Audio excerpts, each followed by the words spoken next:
The incense is thick enough to choke. It hangs in the air like fog. Sweet, cloying, designed to make people feel they have entered somewhere sacred, somewhere ancient, somewhere that exists only in the imagination of desperate people. Los Angeles, 1970. A hotel conference room on Wilshire Boulevard.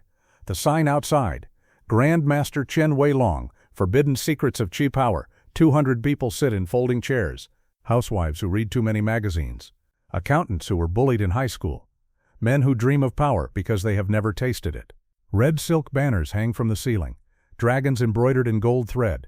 Chinese characters that mean nothing, just shapes copied from a takeout menu.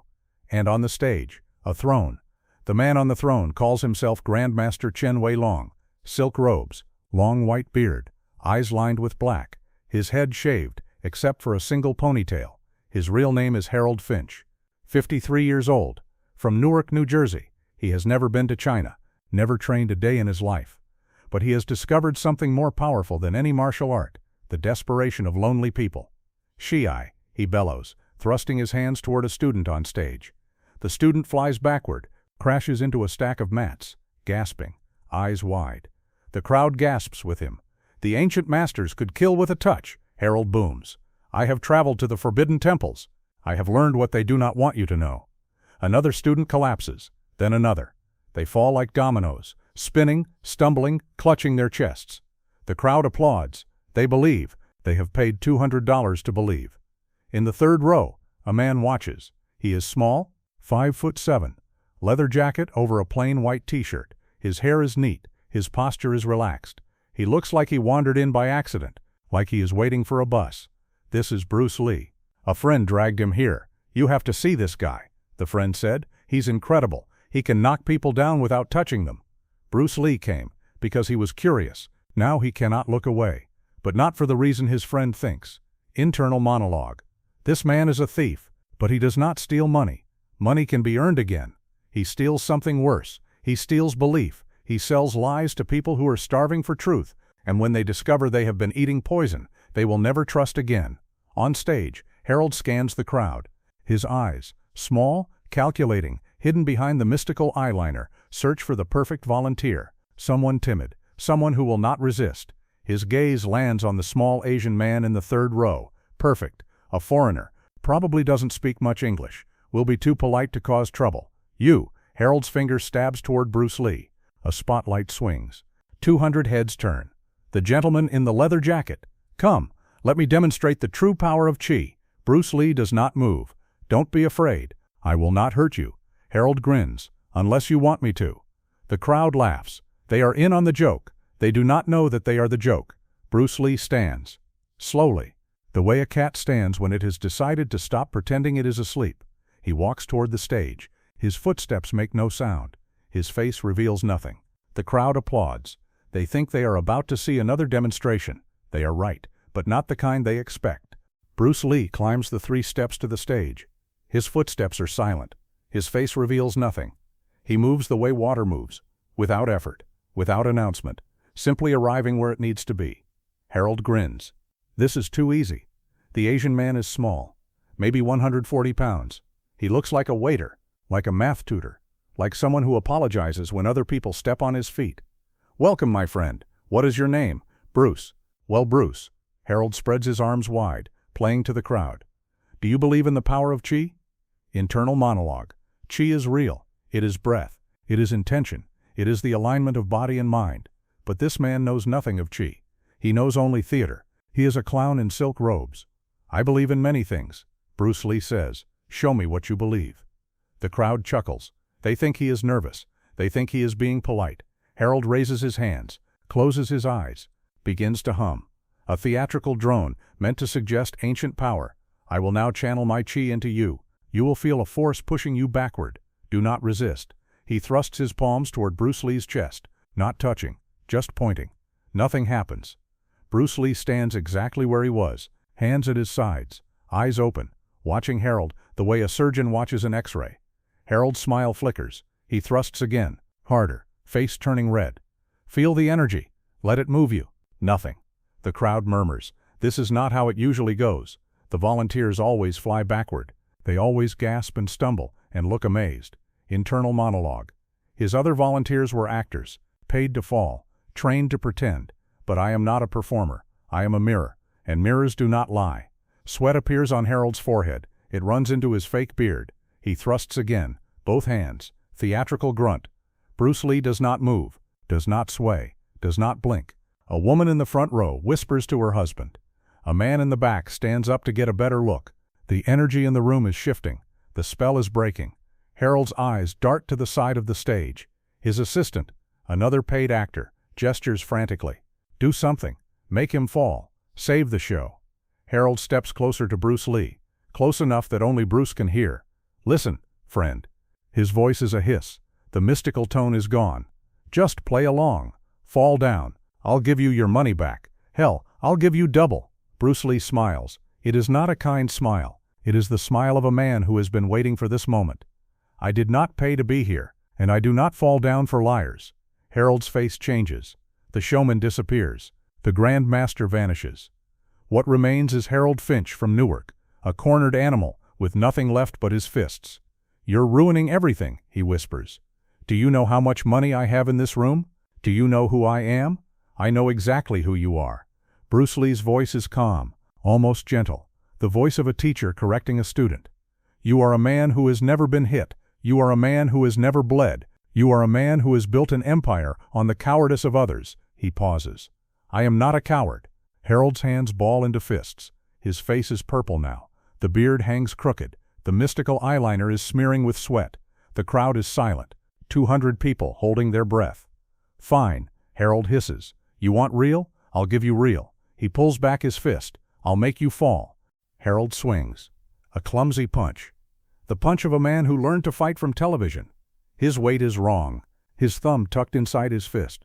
A mistake that would shatter it, if he connected. He does not connect. Bruce Lee's hand moves. Not fast. Instant. The way lightning moves, between one heartbeat and the next. He catches Harold's wrist. Stops it mid-air. The way you might catch a falling leaf. For a moment, they stand frozen. The Grand Master and the small Asian man, 200 people holding their breath. Harold's face goes white. No one has ever stopped him before. His volunteers always fall. His threats always work. This is not supposed to happen. Let go of me, he hisses. Bruce Lee looks at the wrist in his hand, looks at the fist that was meant for his face, looks at the man who has spent years pretending to be something he is not. Internal monologue. I could break this wrist, but violence is not the lesson. The lesson is truth. And truth does not need to destroy, it only needs to reveal. He releases the wrist. Harold stumbles backward. His eyes are wild. The mystical calm is gone. The ancient wisdom is gone. Only fear remains. Naked, animal fear. You can't. Try again, Bruce Lee says. His voice is soft, almost kind. Please. The crowd is silent. No one moves. No one breathes. Harold screams. A raw, desperate sound. The sound of a man who has run out of lies. He throws another punch. A wild haymaker. All rage. No technique. His whole body behind it. His whole fraud behind it. Bruce Lee steps to the side. The fist whistles past his ear. So close he can feel the wind of it. And then he moves. One hand. Open palm. Relaxed fingers. A tap. Not a punch. Not a strike. A tap. The kind of tap you might use to get a friend's attention. The kind of tap that should mean nothing. It lands on Harold's cheek. The sound is small. A soft pat that should not echo. But in the silence of that room, it sounds like thunder. Harold's head snaps to the side. His feet tangle in his silk robes. His arms windmill. His fake beard catches on his collar and tears away, revealing a pale, soft chin that has never known discipline. And then the wig. It flies from his head like a startled bird, gray and matted, trailing spirit gum, spinning through the air. It lands in the front row. A woman screams. Harold crashes to the floor. He lands on his back. His silk robes spread around him like a puddle. The incense burners topple. The microphone screeches. The red banners sway. The Grand Master Chen Wei Long is gone. Only Harold Finch remains. A 53-year-old man from Newark, lying on a stage in a Grateful Dead t-shirt that was hidden under the robes, staring at the ceiling, trying to understand what just happened.